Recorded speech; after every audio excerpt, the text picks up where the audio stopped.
Saya memperlakukan PRT saya di rumah, khususnya BIC itu udah kayak saudara sih. Jadi kayak he's part of our family. Tiap hari BIC itu lebih bertanggung jawab pada masakan ya. Jadi dia memasak dan untuk anak-anak, untuk saya. Terus juga selain itu dia ngurusin untuk semua kebutuhan buat anak-anak.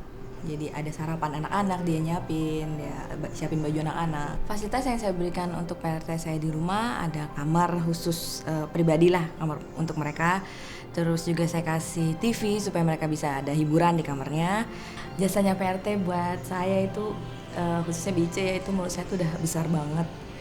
Kalau nggak ada dia tuh saya udah yang kayak bingung aja gitu loh, karena kalau nggak ada dia saya juga nggak bisa ngapa-ngapain juga at the end gitu. Karena saya akan fokus, nggak bisa kerja, nggak bisa ngapa-ngapain, jadi harus di rumah aja. Itu kan trouble kalau misalnya sampai terjadi kayak gitu. Saya kerja di sini udah hampir 7 tahun karena saya di sini orang-orangnya baik gitu.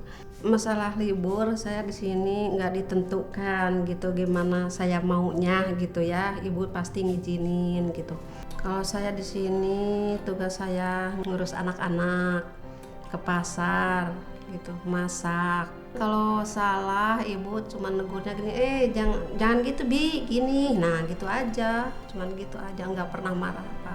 Saya sering gitu kalau sama keluarga di kampung nelpon gitu. Saya sangat bersyukur kita bisa memiliki pekerja rumah tangga dan mereka sudah cukup lama bersama dengan kita. Kita sangat terbantu sekali karena kita sebagai pekerja yang boleh dikatakan sibuk pagi hingga malam hari kita pulang. Mereka lah yang berkuasa di rumah ini.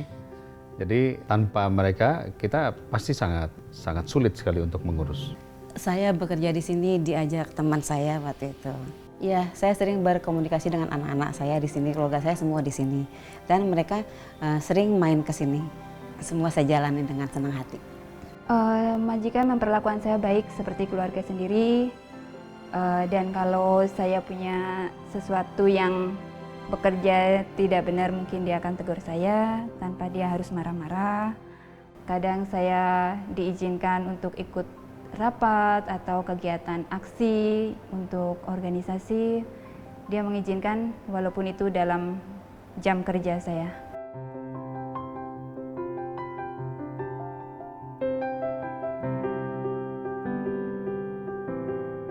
Rata-rata mereka karena tidak diakui sebagai pekerja, mereka tidak mendapatkan hak-haknya ya. Pertama soal standar normatif jam kerja, tidak ada jaminan tentang sosial ya, terutama jaminan kesehatan. Jadi kalau pekerja rumah tangga ini sakit, ya biasa mereka diberhentikan. Hak untuk berekspresi, berkomunikasi, bersosialisasi, berkumpul dan berserikat. Kemudian hak atas akomodasi dan konsumsi yang layak. Kemudian hak atas keselamatan dan kesehatan kerja, perlindungan atas K3. Soal upah yang tidak ada kejelasan, kekerasan secara psikis ya. Kan PRT ini kan rentan untuk menjadi sasaran dari kemarahan majikan. Harusnya ada di dalam peraturan perundangan yang menjamin perlindungan terhadap pekerja rumah tangga. Kan niatnya bukan kerja. Dari 2007 itu ngomongnya mau diangkat jadi anak. Terus katanya mau disekolahin, mulai dari jam 5 pagi sampai tengah malam. Pusing-pusing juga walaupun sakit, kita kesakitan, tapi kita masih aja suruh kerja, suruh nyuci lah, suruh ngepel lah, mau sampai tengah malam itu masih aja begitu. Paling istirahatnya sebentar, itu juga kalau siang kita ngantuk-ngantuk tuh masih aja dipukulin, disiram air panas. Pertamanya dikasih selimut sama bantal, terus nggak lama kemudian tuh nggak dikasih, kitanya tidurnya ngegeletak di ubin tanpa dikasih alas. Ani tuh di situ ditanya, lo mau pulang apa enggak? Kalau lo pulang katanya, ntar bapak lo masuk penjara. Gak mau, Ani gak mau pulang daripada Ani pulang, ayah Ani masuk penjara, mending korbanin Ani sendiri. Walaupun tiap hari Ani digebukin gak apa-apa lah, yang penting asalkan jangan keluarga masuk penjara. Saya melihat perlu ada sebuah sikap keseriusan bagi pemerintah untuk melakukan sebuah perlindungan bagi saudara-saudara kita para pekerja rumah tangga itu. Karena mereka bekerja dalam sebuah enclosed environment, jadi sebuah lingkungan yang tertutup.